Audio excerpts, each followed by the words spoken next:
ingin wabah ini segera berakhir, kita semua bertanggung jawab. Kuncinya adalah disiplin, disiplin, disiplin. Negara-negara yang disiplin berhasil menekan, tidak seperti negara yang kurang disiplin. Disiplin apa saja? Satu, disiplin pakai masker. Penyebaran ini karena droplet, karena percikan. Jikalau setiap orang Indonesia menggunakan masker, tidak ada percikan yang bertebaran di mana-mana. Ada di sini, bisa segera dicuci, walaupun kita sehat, tapi boleh jadi kita membawa virus itu. Oleh karena itu, pastikan punya masker, selalu pakai masker, disiplin pakai masker. Dua, Menjalankan pola hidup sehat dan meningkatkan imunitas adalah salah satu cara pencegahan terserang dari wabah COVID-19. Baik pemerintah hingga sejumlah tokoh mengimbau agar masyarakat tetap berada di dalam rumah dan disiplin hidup sehat.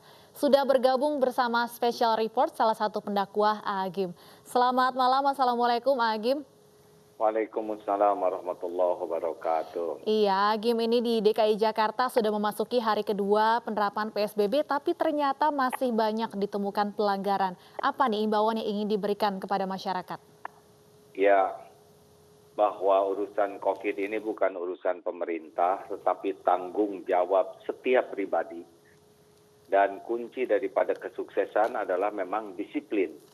Disiplin itu adalah kemampuan seseorang untuk melakukan apa yang semestinya kita lakukan. Jadi memang tidak punya pilihan.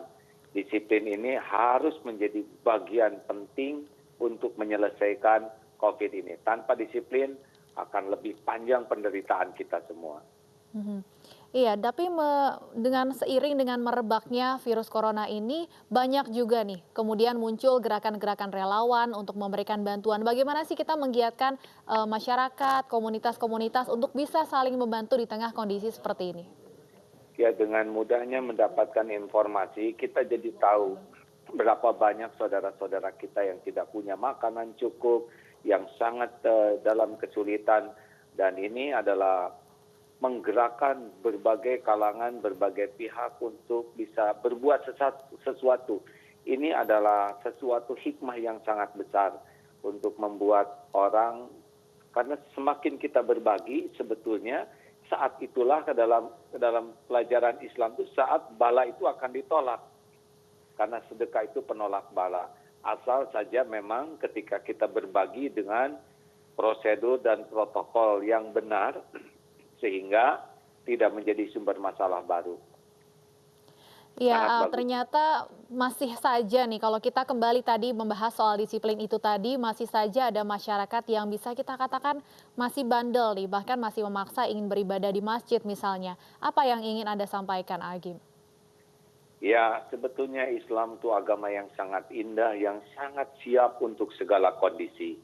Dan barang siapa yang menjalankan agama dengan ilmu yang tepat, tidak emosional, maka sebetulnya tidak rumit. Kita memiliki para ulama yang berilmu luas, mencintai masjid, mencintai Islam, mencintai umat, sudah memberikan fatwa yang jelas ya, nomor 18/2020. Kalau memang zona itu sudah berbahaya, maka sholat di rumah itu kebaikannya lebih banyak daripada memaksakan sholat di masjid yang bisa mengundang bahaya. Karena inti dari agama itu adalah menjauhkan kemudaratan, mendatangkan keselamatan. Selamat diri, selamat lahir, selamat batin, selamat diri, selamat orang lain, selamat dunia, selamat akhirat. Kita sholat di rumah, saya sholat di rumah juga. Insya Allah pahalanya sudah lebih dari biasa karena niat sudah sampai. Kalau kita biasa sholat di masjid dan sekarang tidak di masjid karena memindahkan ke rumah mencegah bahaya, itu pun pahalanya sudah sama. Lalu mematuhi seruan para ulama, itu pun ganjarannya banyak. Mematuhi seruan pemerintah, itu pun ada pahalanya. Terutama kita mencegah, kita menularkan atau tertular, itu pun sebuah keutamaan. Jadi saya dengan ringan untuk berada di rumah, ibadah di rumah, karena paham bahwa ini kebaikannya akan berlimpah. Daripada memaksakan ke masjid dalam situasi begini, malah jadi kemudaratan. Orang bisa tertular atau kita tertular, dan tidak mematuhi seruan para ulama yang berilmu, khawatir ini jadi ada ujub, ada merasa lebih paham, ada takabur, merasa lebih kuat iman. Padahal yang memberikan fatwa itu adalah orang-orang yang memiliki insya Allah keimanan, keilmuan, dan kecintaan ke Islam lebih daripada kita. Iya, saat ini juga kita sedang memasuki menjelang bulan Ramadan ya. Apa yang harus kita siapkan untuk menjalankan ibadah puasa di tengah pandemi COVID-19? Ya, kita harus ridho bahwa memang takdir wabah ini adalah episode yang harus kita jalani.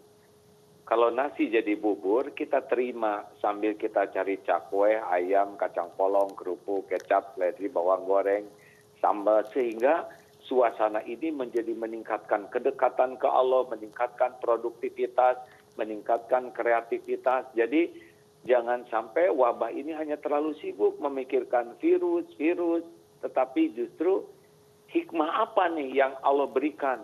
Kita bisa manfaatkan kebersamaan di rumah dengan sesuatu yang bernilai tinggi.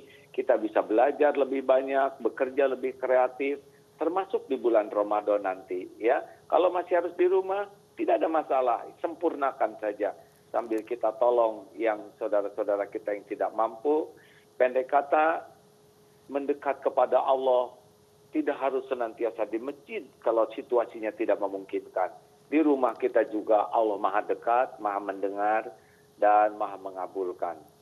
Iya, seperti yang sampaikan tadi di awal, penerapan PSBB, pencegahan penyebaran COVID-19 ini bukan hanya tugas dari pemerintah, tapi juga disiplin dari masyarakat diperlukan. Nah, untuk tokoh agama ataupun tokoh-tokoh masyarakat sendiri, bagaimana melihat peranan dari tokoh masyarakat dan tokoh agama di tengah perang melawan corona ini? Ya, setiap orang punya amanah masing-masing, ada coupling masing-masing. Para dokter dan para medis itu betul-betul sekarang Allah takdirkan di front paling depan. Juga para pengambil kebijakan, polisi, tentara yang ikut mengamankan, juga banyak pihak-pihak yang memang punya kontribusi, termasuk relawan yang tadi AA dengar itu ya, Masya Allah. AA posisinya begini, takdir Allah seperti ini ya, dengan sadar saya harus berbuat sesuatu, tidak boleh diam. Apa yang bisa dilakukan ya diantaranya dengan membantu memberikan pemahaman, penyadaran ke masyarakat, sehingga masyarakat lebih memahami bagaimana nih menyikapi situasi ini dengan keimanan.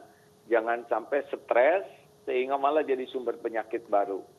Jadi semua pihak harus ambil bagian sesuai. Nah kalau misalkan tidak bisa seperti ini, diam di rumah pun itu termasuk pejuang, ya, luar biasa. Baik, terima kasih Agim sudah berbincang di iNews bersama Special Report malam hari ini.